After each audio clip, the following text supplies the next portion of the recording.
umuman sezmayman og'riq bo'lishini.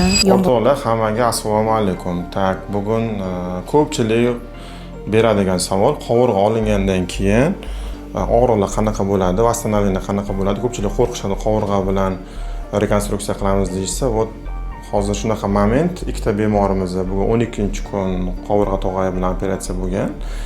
Bitta bemorimizda 1 oy bo'lgan. Birinchi bo'lib, mana osmotrga kelganda ko'rishimiz mumkin, qovurg'a nima uchun olingan bo'ladi.